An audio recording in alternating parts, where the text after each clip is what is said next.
लखनऊ से एक और बड़ी खबर की ओर रुख करते हैं, जहां से आपको बता दें सपा ने की स्टार प्रचारकों की लिस्ट जारी। प्रिया सरोज, आजम खान सहित 40 लोगों के नाम। पहली बार सांसद बनी प्रिया सरोज स्टार प्रचारक बनी। जेल में बंद आजम खान का नाम लिस्ट में शामिल। डिंपल यादव, पूर्व मंत्री आनंद सेन का भी इसमें नाम शामिल। मिल्कीपुर में 5 फरवरी को होनी है वोटिंग। 8 फरवरी को रिजल्ट किया जाएगा घोषित। सपा से अजीत प्रसाद को उतारा मैदान में। भाजपा ने नए चेहरे चंद्रभानु को दिया है टिकट। चंद्रशेखर आजाद की पार्टी ने उतारा है प्रत्याशी। संतोष कुमार उर्फ सूरज चौधरी को बनाया है प्रत्याशी। पारसी समुदाय से आते हैं ये तीनों ही प्रत्याशी। तो ये बड़ी खबर, बड़ी जानकारी इस वक्त आपको बता रहे हैं लखनऊ से, जहां सपा ने की स्टार प्रचारकों की लिस्ट जारी।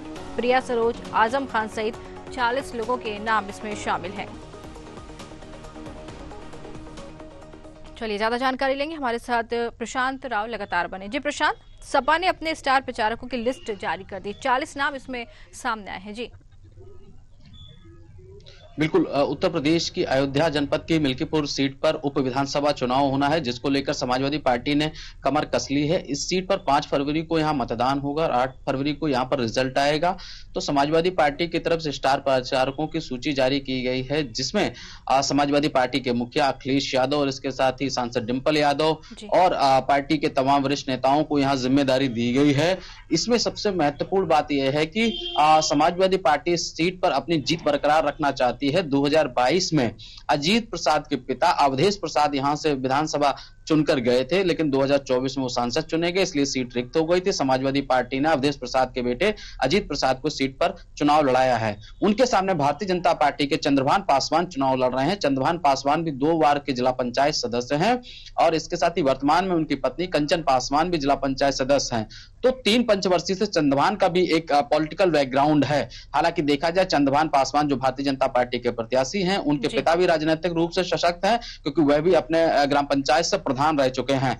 तो वहीं आजाद समाज पार्टी ने संतोष चौधरी को चुनाव मैदान में उतारा है। ये संतोष चौधरी वही हैं जो बहुजन समाज पार्टी से टिकट की कशमकश कर रहे थे, लेकिन बीएसपी चीफ मायावती ने अब जो है उपचुनाव में न उतरने का फैसला लिया था, क्योंकि जो पूर्व में अभी 2024 में उप विधानसभा चुनाव हुए थे, उसमें बीएसपी को करारी हार का सामना करना पड़ा था। तो ऐसे में बहुजन समाज पार्टी की चीफ मायावती ने फैसला लिया कि अब वह कोई भी उपचुनाव नहीं लड़ेंगे। उसी क्रम में ये संतोष चौधरी जो है वो आजाद समाज पार्टी से चुनाव लड़ रहे हैं। तो ऐसे में वहां जो मुकाबला हो सकता है बड़ा कांटे का हो सकता है, क्योंकि यह सीट जो है अनुसूचित जाति के लिए रिजर्व है। निश्चित तौर पर समाजवादी पार्टी ने इस सूची में स्टार प्रचारकों में खासकर दलित समुदाय के लोगों को यहां स्टार प्रचारक बनाकर भारी संख्या में भेजा है।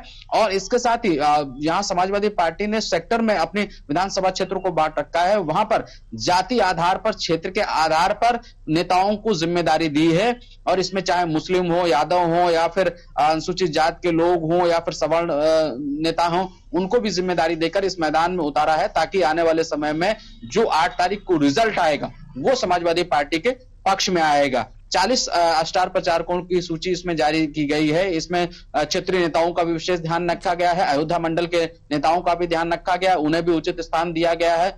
लेकिन यह माना जा रहा है कि अखिलेश यादव मिल्कीपुर क्षेत्र में 2 से 3 जनसभाएं यहां करेंगे और समाजवादी पार्टी के पक्ष में वोट मांगने की अपील को लेकर कार्यकर्ताओं को निर्देशित करेंगे। हालांकि अवधेश प्रसाद जो अयोध्या से सांसद हैं, उनके बेटे चुनाव लड़ रहे हैं, वो लगातार क्षेत्र में वोट मांग रहे हैं। और इसके साथ ही समाजवादी पार्टी के प्रदेश भर के कार्यकर्ता मिल्कीपुर चुनाव में लगे हुए हैं। तमाम बड़े नेताओं को जिम्मेदारी दी गई है, बूथ स्तर की जिम्मेदारी है। बूथ स्तर पर जाकर वो समाजवादी पार्टी की नीतियों को गिनाने का काम करेंगे, क्योंकि पीडीए का नारा समाजवादी पार्टी ने दिया है। तो ऐसे में यह परीक्षा भी है कि पीडीए इस बार समाजवादी पार्टी के साथ रहता है, क्योंकि 2022 के चुनाव में जिस तरीके से समाजवादी पार्टी को फायदा हुआ, 2024 के लोकसभा चुनाव में सर्वाधिक यहाँ लोकसभा की सीटें समाजवादी पार्टी ने जीती हैं। तो वही यहाँ आरक्षण में वर्गीकरण के मसले को लेकर समाजवादी पार्टी का जो रुख रहा है, वो उसको लेकर यहाँ पर बहुजन समाज पार्टी ने काफी हमला बोला था। तो निश्चित तौर से देखिए, अब समय और समीकरण दोनों बदलते हुए नजर आए हैं, क्योंकि भारतीय जनता पार्टी ने भी अखिलेश यादव के संविधान प्रेमी, आरक्षण प्रेमी होने वाले बयानों पर या होने वाली गतिविधियों पर करारा हमला बोला है। भारतीय जनता पार्टी हो, बहुजन समाज पार्टी हो, उनके नेताओं ने क्षेत्र में जाकर लोगों को ये बताने का काम किया है कि समाजवादी पार्टी ने प्रमोशन में रिजर्वेशन का बिल जो संसद में आया था उसका फाड़ने का काम किया था। समाजवादी पार्टी के तत्कालीन मुखिया मुलायम सिंह यादव और अखिलेश यादव ने जमकर इसका विरोध किया था, जबकि राज्य सरकार को हाईकोर्ट ने यह भी सलाह दी थी अगर राज्य सरकार चाहे तो वह प्रमोशन में रिजर्वेशन अपने प्रदेश में जारी रख सकती है, लेकिन फिर भी अखिलेश यादव ने उसको जारी नहीं रखा है, तो उसका नुकसान या उसका फायदा इस चुनाव में देखने को मिलेगा समाजवादी पार्टी को।